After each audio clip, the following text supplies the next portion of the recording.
할렐루야. 오늘 이 예배 가운데서도 분명한 하나님의 뜻이 있습니다. 분명한 하나님의 은혜가 있습니다. 그 은혜를 우리가 사모하기를 간절히 축복합니다. 알코올 중독에 걸려서 매일 밤마다 술을 마시고 폭력을 일삼는 아버지를 둔 쌍둥이 형제들이 있었습니다. 이 쌍둥이 형제는 어둡고 불행했던 청소년기를 지나고 성인이 되었습니다. 이들이 자라온 가정 환경은 똑같이 어두웠습니다. 그런데 이들의 인생은 성인이 되어 보니 극과 극으로 달라져 있었습니다. 형은요, 아버지를 평생토록 원망하며 살다가 똑같이 알코올 중독자가 되었습니다. 그리고 이렇게 말했어요. 내가 보고 배운 게 이것밖에 없는데 나도 이렇게 되는 건 당연하지. 다 그지 같은 아빠 때문이야 라고 했습니다. 한편 동생은 아버지를 원망도 했지만 동생은 청소년 시기에 우연히 친구를 따라가 교회에 나가게 되었고 교회 가운데서 말씀 가운데서 예수 그리스도를 만나게 되었습니다. 그리고는 예수님이 나, 형, 그리고 그 알코올 중독자 아버지마저도 사랑하신다는 사실을 깨달았습니다. 그리고 그 십자가 사랑에 힘입어 알코올 중독자와 마음이 힘든 사람들, 어두운 청소년기를 보내는 학생들에게 도움을 주는 의사가 되고자 결심했습니다. 그리고 악착같이 공부해서 정신과 의사가 되었습니다. 그리고 성인이 되어 이렇게 말했습니다. 처음에 원망스러웠던 그 환경이 결국 나를 예수님께로 인도했고 그 환경이 사실은 내게 주신 가장 큰 축복이었습니다. 똑같은 상황이었지만 예수님을 만난 사람은 이렇게 변화되었습니다. 예수님을 만난 사람은요, 다른 삶, 구별된 삶을 분명히 살아갈 수 있습니다. 단순히 사회적으로 대단한 의사가 되었다라는 것을 강조하고 싶지 않습니다. 그 사람의 마음이 바뀌었음을 강조하고 싶습니다. 순회선교단 김용희 선교사님께서 자주 하시는 말씀이 있습니다. 나를 변화시킬 수 없는 복음은 가짜 복음이다. 나를 움직일 수 없는 복음은 가짜 복음이다. 사랑하는 여러분, 우리가 진짜 예수님을 만났다면 우리는요, 행위가 아니라 겉모습이 아니라 마음이 변화되어야 합니다. 삶이 반드시 변화되어야 합니다. 반복적이고 습관적인 그 죄악된 삶, 그 삶과 정반대의 삶을 살아야 합니다. 말씀을 들어가면서 여러분에게 질문하고 싶습니다. 여러분의 삶은 우리 귀한 예수님 만나서 변화되었습니까? 문제가 생겼을 때, 인생의 어려움이 찾아올 때, 습관적으로 반복적으로 넘어졌던 그 죄의 유혹이 다시 올 때 여러분들의 마음은 정말로 달라졌습니까? 저는 오늘 민수기 말씀을 묵상하면서, 그리고 한 주간 우리가 계속해서 민수기 큐티를 했죠. 묵상하면서 참된 회개를 통해서 마음이 변화된 사람, 삶이 변화된 사람을 발견하게 되었어요. 그리고 반대로 여전히 회개하지 못하고 죄가 주는 두려움, 죄의 공허함, 삶의 무게에 짓눌려서 허우적거리며 지쳐 쓰러진 사람들도 성경 속에서 발견하게 되었습니다. 그래서 질문하게 되었어요. 나를 진짜 변화시키는 회개, 내 인생을 진짜 변화시키는 회개, 다시는 그 죄 안 짓는 진짜 회개, 나를 움직이는 회개는 도대체 어떻게 가능하게 되는 것인가? 오늘 말씀을 통해 두 가지 메시지를 한번 살펴보고자 합니다. 첫 번째 메시지는 다음과 같습니다. 나를 변화시키는 회개, 첫 번째는요, 거듭된 회개입니다. 거듭된 회개. 오늘 본문을 살펴보기 위해서는 이전에 어떤 사건이 있었는지 알아야 돼요. 오늘 본문 바로 전 민수기 16장에는요, 이스라엘 백성들 사이에서 큰 반란이 일어납니다. 바로 고라와 다단과 아비람, 이 세 사람을 중심으로 지휘관 250명이 당시 함께 지도자였던 모세와 아론에게 도전장을 내밀어요. 이들의 반란의 이유 중 여러 이유들이 있었겠지만 하나는 모세이기도 했어요. 그런데 아론에 대한 불평이 굉장히 컸습니다. 아론이 왜 제사장의 일을 감당하냐며, 아론만 왜 특별하냐며, 왜 우리는 허드렛 일이냐 하냐며 따지는 자들이 생긴 거예요. 여러분, 그런데 이것은요, 단순히 아론에 대한 불만, 불평, 원망이 아니라요, 사실 하나님에 대한 불평, 원망, 도전, 반역이었습니다. 우리가 살아가다 보면요, 주변에 이런 사람들 굉장히 많이 봅니다. 자신이 처한 환경에 대해 굉장히 불평이 많은 사람. 우리 집은 왜 이 모양 이 꼴이야? 요즘 내 일이 왜 이렇게 안 풀려? 짜증나. 또한 주변 사람들에게 불평합니다. 저 사람은 왜 그래? 나 자신에 대해 불평하죠. 그리고 자학하죠. 그런데 여러분, 반드시 기억해야 할 것은요, 성경은요, 이러한 불평들, 원망들이요, 결국에 다 하나님에 대한 반역으로 이어진다고 말합니다. 상황, 사람, 관계, 시간, 영적 지도자에 대한 불만이요, 단순히 그 사람, 그 상황이 아니라 하나님에 대한 불평과 반역으로 이어진다고 성경은 말하고 있어요. 수요 예배 나온 친구들은 알죠. 사무엘상을 우리가 수요 예배마다 살펴보고 있습니다. 그런데 사무엘상을 보면요, 이스라엘 백성들이 하나님의 말씀을 바르게 선포하는 사무엘 선지자를 어떻게 하죠? 버리죠. 버리고 왕을 세우려고 하죠.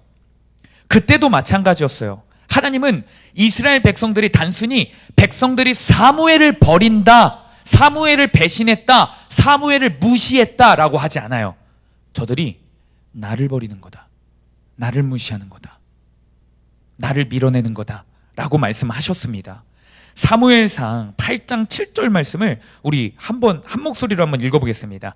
한 목소리 읽겠습니다. 시작. 여호와께서 사무엘에게 이르시되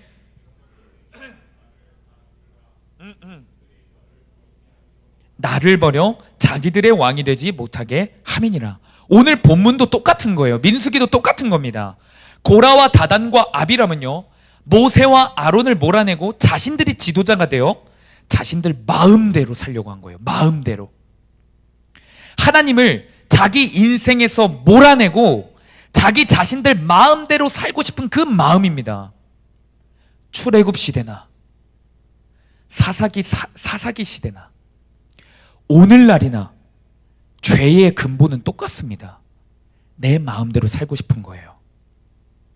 지지난주 중고등부 예배 설교를 혹시 기억하십니까? 사탄에게도 성경이 있다고 그랬죠. 사탄도 자신들의 진리를 전하기 위해서 성경을 썼어요. 사탄경 1장 1절이 무엇이냐? 너의 인생은 너야, 이거였어요.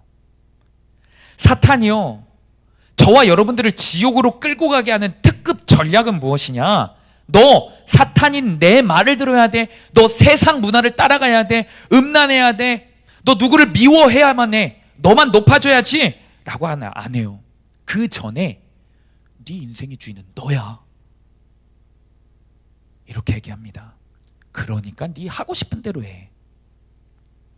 이스라엘 백성들은요, 자기들이 주인이 되었어요. 자기들 마음대로 되지 않는 것 같으니까, 자기들 뜻대로 인생이 풀리지 않으니까 원망하며 아론을 몰아내려고 하는 거예요. 그럼에도 하나님은 오늘 본문 바로 전 민수기 16장에서요, 반란을 일으킨 고라, 다단, 아비람에게요, 회개의 기회를 주십니다. 모세와 아론을 통해 그들의 죄를 돌이킬 회개의 말씀을 허락하십니다. 그런데 문제는 이번 주 큐티에서 알겠지만 그들이 회개했습니까? 안 했어요. 회개의 기회를 붙잡지 않습니다. 회개의 기회를 끝까지 걷어차버려요. 그 결과 어떻게 됐냐? 고라를 따르던 250명의 지휘관들이 어떻게 됐죠? 심판에 불이 임해요. 다 온몸이 타서 죽어요.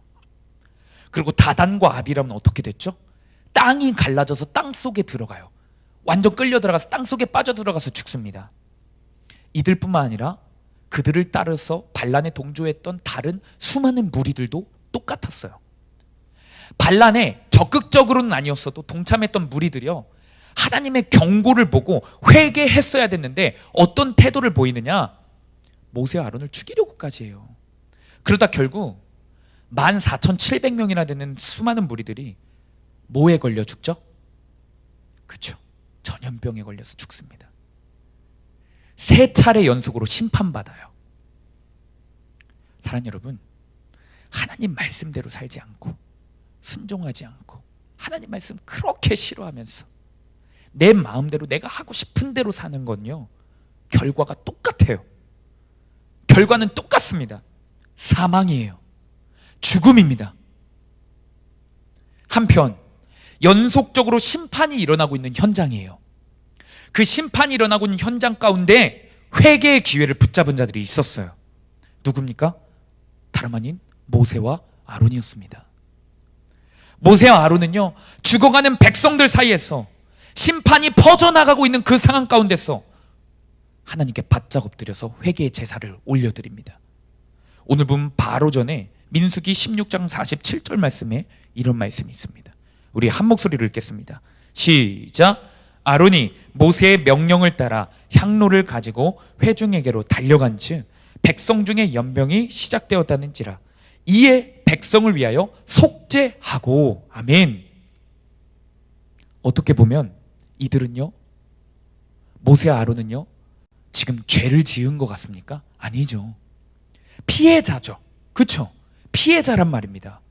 자신들을 무시하고 자신들을 죽이려고까지 한 백성들을 그저 피해자였어요. 그럼에도 모세와 아론은요, 이 백성들의 죄를 자기의 죄로 여기며 회개를 진심으로 하나님께 드리는 겁니다. 아멘. 이 회개의 제사를 드린 결과 어떤 일이 일어나냐? 죽음이 가득한 그 이스라엘의 공동체 가운데 심판이 연속적으로 퍼져나가고 있는 그 상황 가운데서 심판이 멈추고 회복의 역사가 일어납니다. 사랑하는 여러분, 회개하면 회복됩니다. 민수기 16장 48절입니다. 한 목소리 읽겠습니다. 시작. 죽은 자와 산 자 사이에 섰을 때에 연병이 그치니라. 회개한 이후에 연병이 그쳤어요. 저는 오늘 말씀을 준비하면서요, 반복적으로 이스라엘들은 불평했죠. 원망했죠. 하나님께 불순종했죠. 그 이스라엘 백성들 사이에서 변화된 한 사람이 보이더라고요. 변화된 한 사람. 바로 누굽니까? 아론이에요. 아론. 생각해 봅시다. 아론은 지금까지 자기 마음대로 되지 않았을 때 불평과 원망을 일삼았던 사람이었어요. 하나님께 불순종의 죄, 반복적으로 죄를 범했던 사람이 바로 아론이었습니다. 모세가 십계명 받으러 간 사이에 백성들과 함께 아론은요, 금송아지를 만들어서 우상 숭배한 사람이에요. 그리고는요, 모세가 내려와서 하나님의 마음으로 회개의 말씀을 전하고 분노에 차서 막 말씀을 할 때 아론이 어떤 태도를 범하는지 아십니까? 나는 아니야. 나는 백성들이 하라는 것만 한 거야. 핑계를 대요. 비겁하기까지 합니다. 그게 아론이에요. 뿐만입니까? 고라 일당들이 아론에게 반역했죠. 권위에 도전했습니다. 그런데 알고 보면요, 여러분, 이 짓을 누가 한 겁니까? 누가 먼저 했었죠? 아론과 누구죠? 누나 미리암. 아론이 이 짓을 먼저 했어요. 지지난주 중고등부 예배 때 살펴봤던 말씀을 기억해 보세요. 아론과 미리암이 누구의 권위에 불평했었죠? 모세의 권위에 불평했었잖아요. 사실 오늘 본문에 심판받은 고라 일당과 아론은 똑같았어요. 심지어 고라 일당도 반복적으로 죄악을 짓는 죄인이었고 아론도 반복적으로 죄를 지었어요. 그럼에도 아론은 고라 일당과는 결정적으로 다른 순간이 있었어요. 하나님의 징계가 임했죠. 나병이 걸리는 하나님의 징계가 임하자 회개의 말씀이 선포되자 불평을 그치고 회개했습니다. 아멘. 민수기 12장 11절 말씀, 지지난주 살펴본 말씀이에요. 함께 읽습니다. 시작. 아론이 이에 모세에게 이르되 슬프도다 내 주여, 우리가 어리석은 일을 하여 죄를 지었으나 청하건대 그 벌을 우리에게 돌리지 마소서. 이거는 모세에게 내 주님이라고 고백하면서 권위에 불순종했던 죄를 회개하는 고백이에요. 자, 이렇게 모세의 권위에 불평했던 아론이 회개했습니다. 그 결과 회복의 은혜가 아론과 미리암에게 일어났습니다. 그리고 시간이 흐른 거예요. 그런데 아론이 이제 나 회개했으니까, 나 아무런 문제 없으니까, 나 이제 모세의 명령 잘 따르니까 회개를 멈췄냐? 아닙니다. 잘 기억하십시오. 아론은요, 아론이 변화될 수 있었던 이유는요, 한 번 회개했다고 그것을 끝이라고 여기지 않았기 때문이에요. 회개를 멈추지 않았어요. 회개한 자는요, 거듭해서 회개합니다. 오늘 본문에서 또다시 심판을 멈추게 한 회개의 제사를 드리는 사람이 누굽니까? 아론이에요. 아론입니다.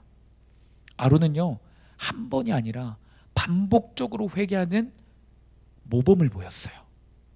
우리에게 모범이 되는 겁니다. 민수기 16장 47절 말씀 우리 한 번만 더 읽어볼게요. 한 번만 더 읽어보겠습니다. 시작.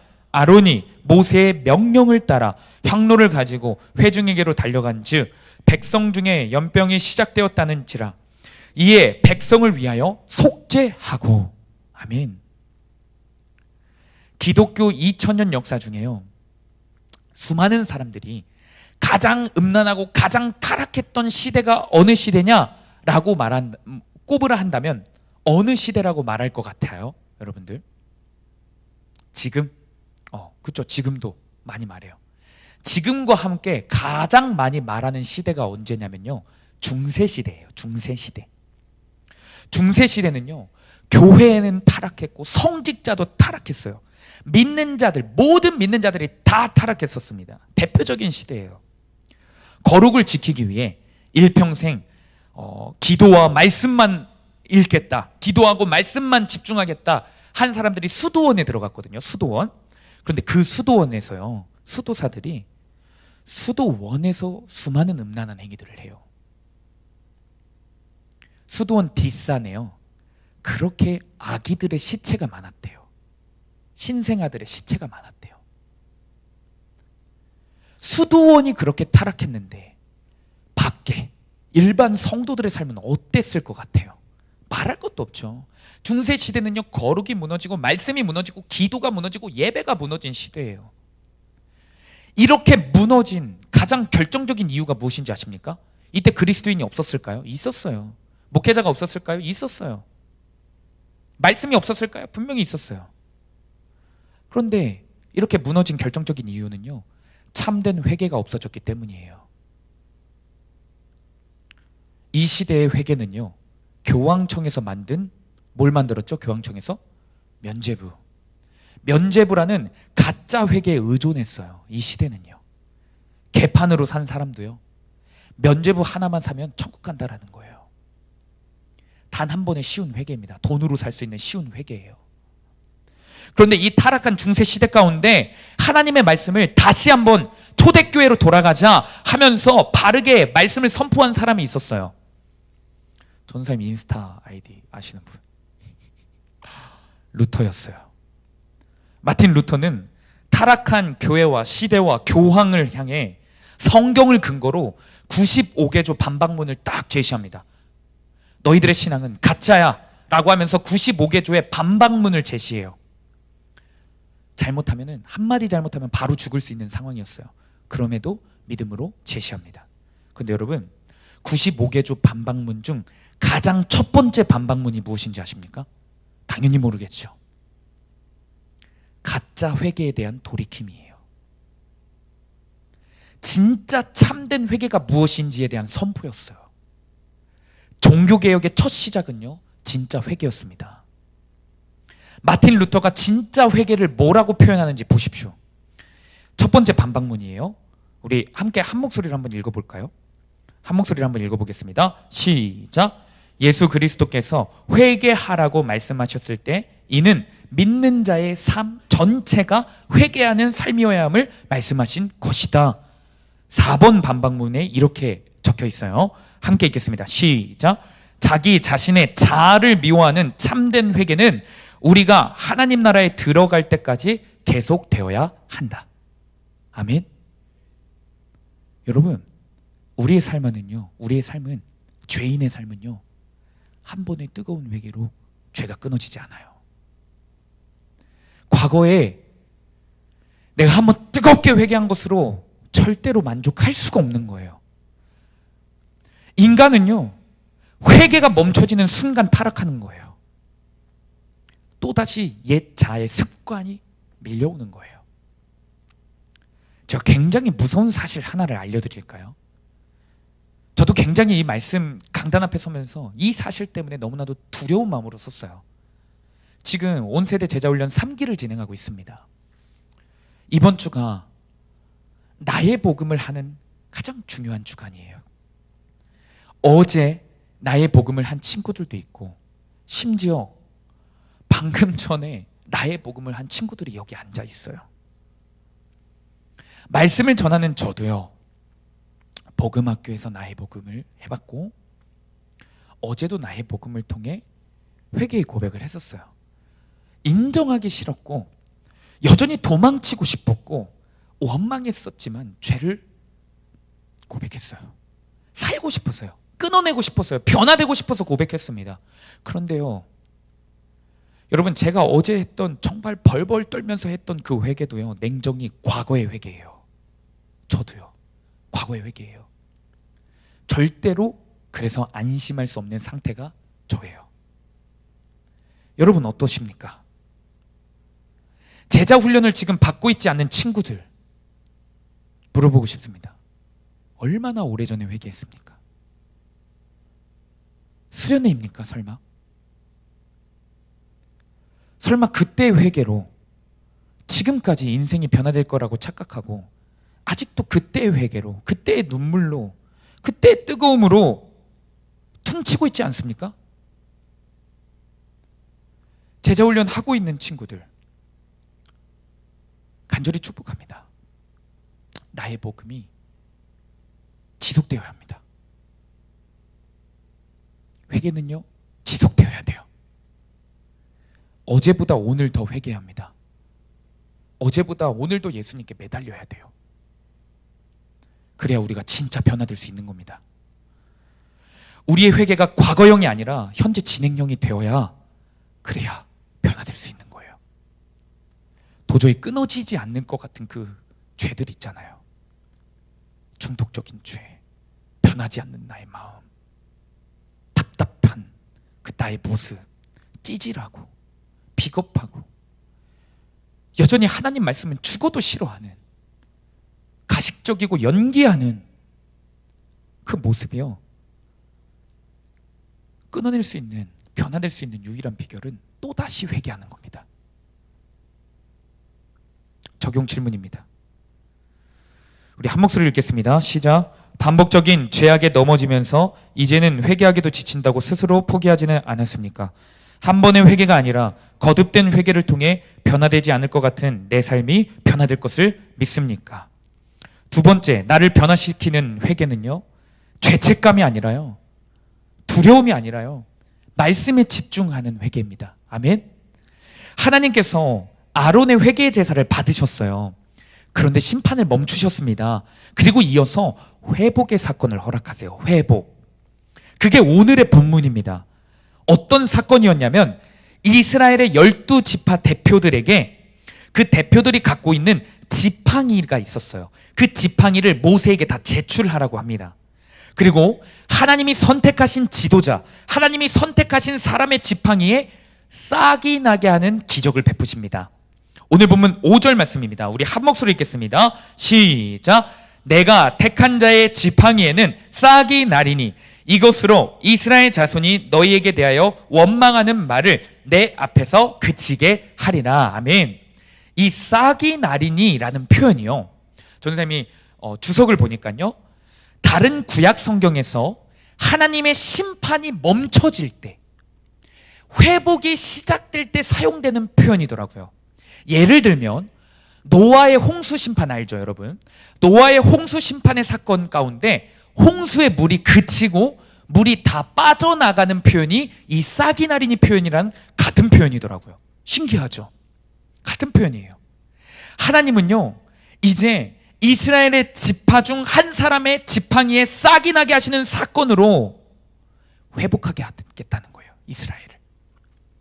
이제 심판이 멈춰지고 회복을 선언하시겠다는 그 모습을 보여준 거예요. 신호를 준 겁니다.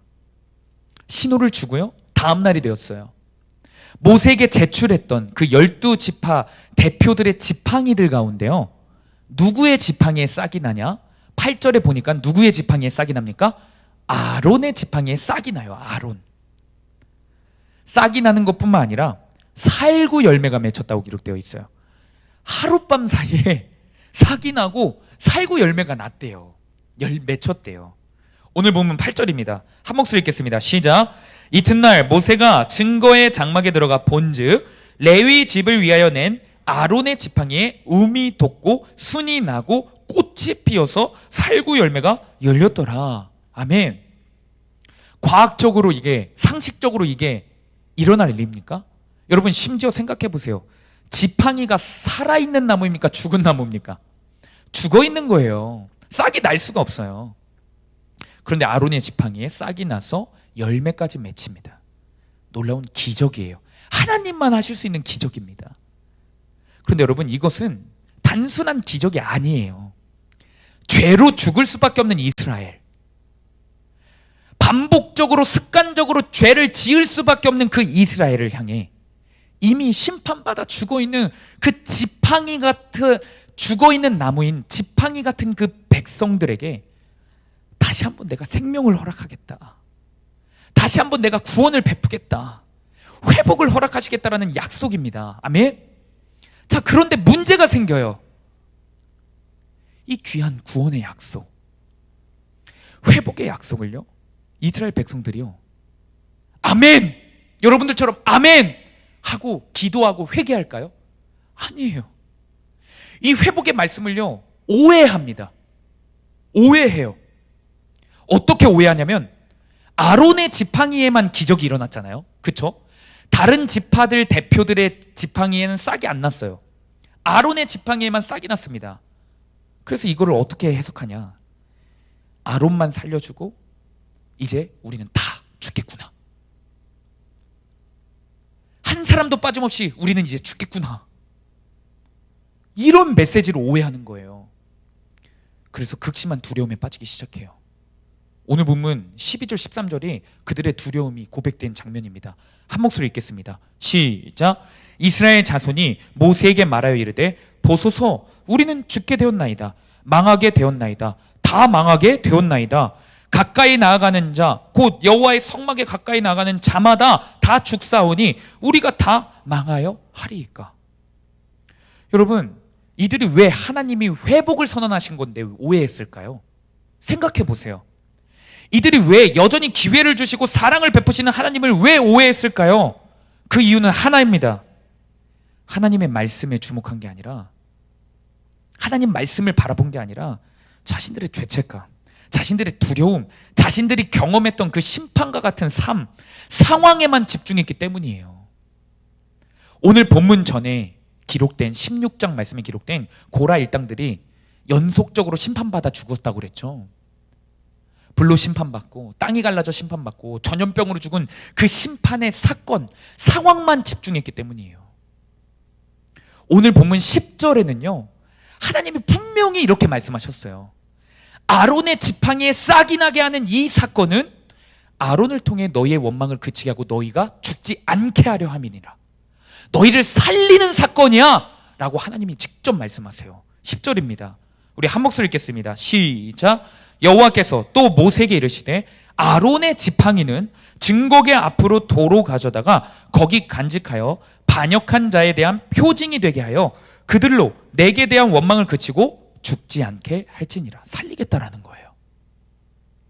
이 말씀을 이스라엘 백성들이 들었어요. 그러나 이들은 말씀에 집중하지 않아요. 자기들의 죄책감, 실패감, 무력감, 두려움, 그거에만 집중하는 거예요. 그리고 결국 하나님을 오해하죠. 여러분, 죄책감에만 빠져있고 두려움에만 빠져있고 심판에 대한 생각만 하고 있다면요 참된 회개를 할 수 있을까요? 아니요. 회개는요 하나님을 정확히 알아야 할 수 있는 거예요. 회개는요 하나님 말씀을 알아야 할 수 있는 거예요. 하나님 말씀이 쌓여 있어야, 내 마음에 있어야 할 수 있는 겁니다. 아멘. 하나님의 마음을 알아야 하잖아요. 하나님의 사랑을 깨달아야 하는 게 회개예요. 두려움으로 회개하는 거 아닙니다. 죄인을 향한, 우리를 향한, 이스라엘 백성들을 향한 하나님의 마음이요 성경 곳곳에 기록되어 있습니다. 여전히 반복적으로 죄악을 범하는 우리들을 향한 하나님의 마음이요 성경에 기록되어 있어요. 이미요. 베드로후서 3장 9절입니다. 제가 읽어드릴게요. 주의 약속은 어떤 이들이 더디다고 생각하는 것 같이 더딘 것이 아니라 오직 주께서는 너희를 대하여 오래 참으사 아무도 멸망하지 아니하고 다 회개하기에 이르기를 원하시느니라. 아멘. 한 사람이라도 더 회개하고 천국의 길로 인도하고 싶으신 하나님의 마음이라고요. 그래서 징계를 주시기도 하시고요. 그래서 때로는 아픔을 주시기도 하시고요. 그래서 회개의 말씀을, 찔리는 말씀을 허락하시는 거예요. 이 말씀, 그 사건들이요, 고작 여러분들 죄책감 심어주게 하려고, 두렵게 하려고 하시는 말씀이 아니라니까요. 디모데후서 1장 7절에 이런 말씀이 있습니다. 우리 한 목소리 읽습니다. 시작. 하나님이 우리에게 주신 것은 두려워하는 마음이 아니요 오직 능력과 사랑과 절제하는 마음이니. 아멘. 오늘 본문의 이스라엘 백성들처럼요, 우리도 얼마나 많이, 얼마나 오랫동안 하나님을 오해하는지 몰라요. 우리는요, 회개를 하긴 합니다. 회개의 겉모양을 갖긴 합니다. 그런데 회개의 이유를 점검해 보세요. 하나님의 마음을 진짜 깨달아서, 하나님의 사랑을 깨달아서, 그것이 아니라 죄책감 덜어내고 싶어서, 아니면 심판이 두려워서 할 때가 여전히 많이 있지 않습니까? 심지어 예수님께서 우리를 위해 죽으신 그 십자가 사건마저도요, 죄책감의 사건으로, 두려움의 사건으로, 형벌의 사건으로 생각할 때가 있어요. 저 역시 마찬가지거든요. 죄책감, 무기력, 반복되는 실패 속에서요, 하나님에게는 물론이고 사람들에게도 다 버림받을 것 같은 그런 순간이 저에게도 있어요. 그런데 가만 보면요, 제가 죄책감에 완전히 먹혀버릴 때가 언제냐, 두려움에 완전히 먹혀버릴 때가 언제냐, 그래서 하나님까지 오해하고 십자가까지 오해할 때가 언제냐, 오늘 이스라엘 백성들과 동일하더라고요. 말씀은 없고 말씀에 집중하지 않고 내 상황, 내가 지은 죄, 내가 받게 될 죄의 결과에 집중할 때, 이 말을 다른 말로 하면요, 나의 시선이 온통 나에게만 집중될 때, 온통 나에게만, 나만 바라볼 때, 나만 생각할 때, 내 감정만 주목할 때, 후회만 할 뿐이지, 더 깊은 무력감에 빠질 뿐이지 진짜 회개가 터져나오지를 않더라고요. 우리 대한민국에 예수님을 가장 닮은 목사님을 꼽으라 한다면 반드시 언급되는 목사님이 계세요. 누굽니까? 혹시? 박보영 목사님, 그렇죠? 우리 박보영 목사님도 박보영 목사님 훨씬 이전 시대에 손양원 목사님 들어보셨죠? 손양원 목사님. 이 목사님에게는 사랑하는 두 아들이 있었습니다. 그런데 그 두 아들이 공산당 청년에 의해서 무참히 살해돼요. 그런데 자기 두 아들을 살해했던 그 살인자를 어떻게 하죠? 용서해요. 용서하고 양아들로 삼아요. 아들로 삼아요. 살인자를, 자기 아들을 죽인 그 살인자를요, 먹이고 입히고 재우고 지극히 사랑으로 키워요. 예수님의 모습을 보여준 거예요. 많이 들어보시지 않으셨습니까? 그런데 많은 사람들이요, 이 말도 안 되는 예수님 닮은 사랑의 사건의 이야기 이후의 사건을 몰라요. 손양원 목사님이 이렇게 사랑을 베푸시고 어떤 일들이 있었을까요? 아시는 분 계시나요? 저도 설교를 준비하면서 처음 알았어요. 목사님의 두 아들을 죽인 그 공산당 청년이, 양아들이 이제 잡혀 들어가서 당장 사형에 처해도 모자를 판에 용서를 받은 거잖아요. 그리고 먹여주고 입혀주고 완전히 새로운 삶을 살 수 있도록 목사님이 계속해서 도와주세요. 목사님이요, 이 양아들을 부산의 한 성경고등학교를 입학시켜 전도사로 사역하게 해요. 그런데 전도사 사역을 하다가 잠시 양아들이요, 괴로움과 죄책감에 시달려서요, 고통에 빠져요. 자기가 한 짓이 미친 짓이라는 걸 알게 된 거예요. 두 아들을 죽인 것도 모자라 그런 자기를 품어준 손양원 아버지, 그 목사님에 대한 사랑이 너무 고통스럽게 생각한 거예요, 자기가. 그리고 이 양아들이 어떤 선택을 하냐면 다 포기해요. 다 포기하고 여수 앞바다 무인도로 들어갔어요. 평생 섬에 들어갔어요. 평생 죄책감에 시달리며 도망자의 인생을 살아요. 도망자의 인생을요. 교회를 다니지도 않고요. 특별한 사역을 한 것도 아니고요.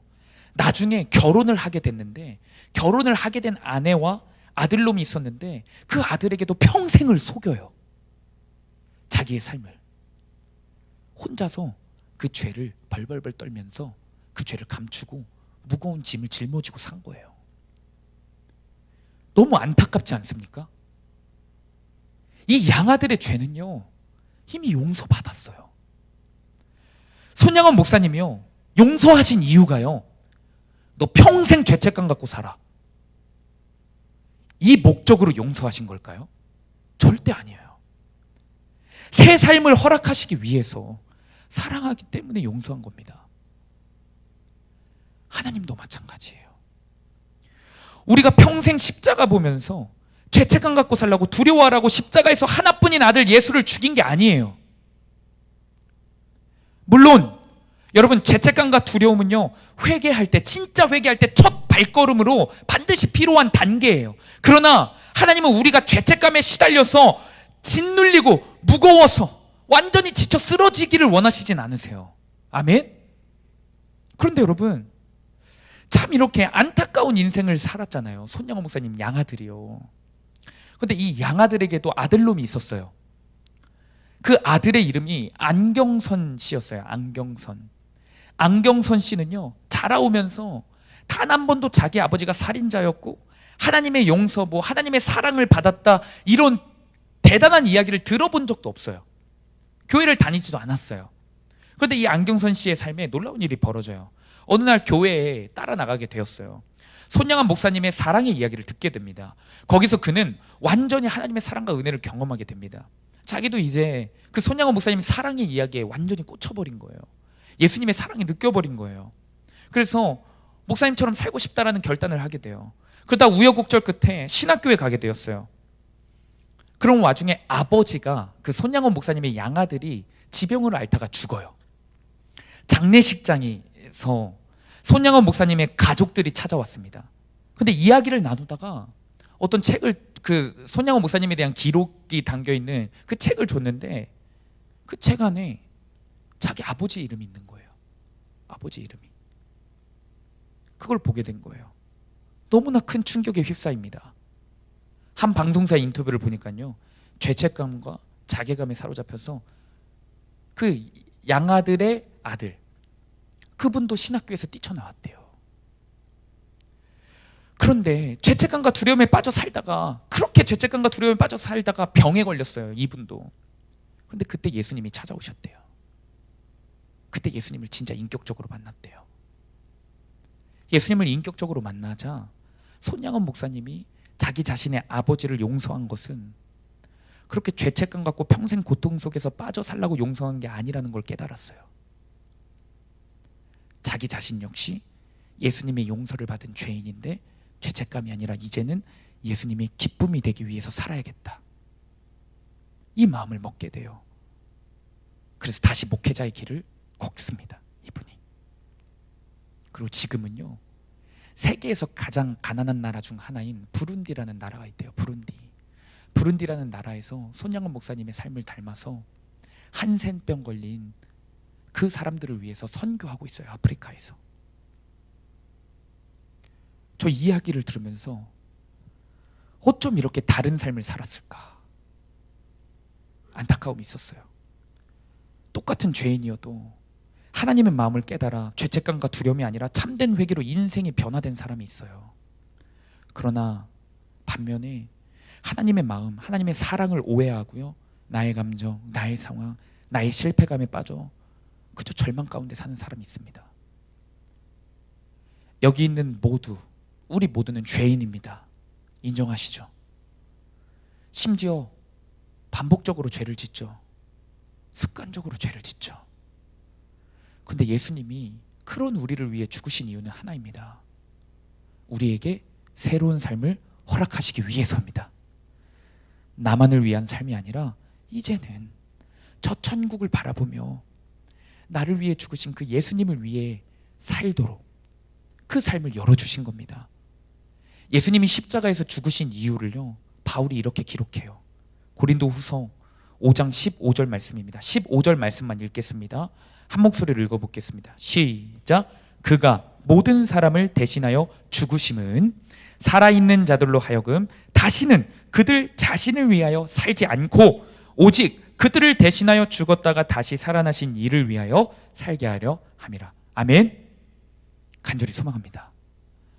오늘 이스라엘 백성들처럼 죄책감과 두려움에 사로잡혀서 회복을 명하신 하나님의 말씀도 오해한 채, 회개의 기회를 주시는 하나님의 사랑을 오해한 채 이미 망했습니다, 다 망했습니다, 이미 글렀습니다, 이미 끝났다고 생각하는 모습이 있다면 그 모습을 바라보시는 하나님이 얼마나 속상해하실까. 그 하나님의 마음을 깨닫게 되기를 축복합니다. 그리고 다시 한번 하나님의 말씀을 의지하여 용서를 구하고 반복적으로요, 내 삶이 변화될 때까지요, 이 죄가 끊어질 때까지요, 내 몸을 치면서 가슴을 찢으면서 회개하는 저와 여러분들이 되기를 간절히 축복합니다. 반복적인 회개를 통해 예수님을 위해 사는 삶으로 변화될 수 있습니다. 내 감정과 실패감이 아니라 하나님의 말씀에 집중하며 회개하는 자가 변화된 인생을 살 수 있는 겁니다. 적용 질문입니다. 죄로 넘어져 있을 때 실패감과 죄책감에 집중하느라 제대로 된 회개를 못하고 있지는 않습니까? 죄로 넘어져 있을 때 감정이 아니라 하나님의 말씀에 집중하며 회개한 경험이 있습니까? 이 시간 오늘 말씀 기억하면서 기도하며 나아가겠습니다.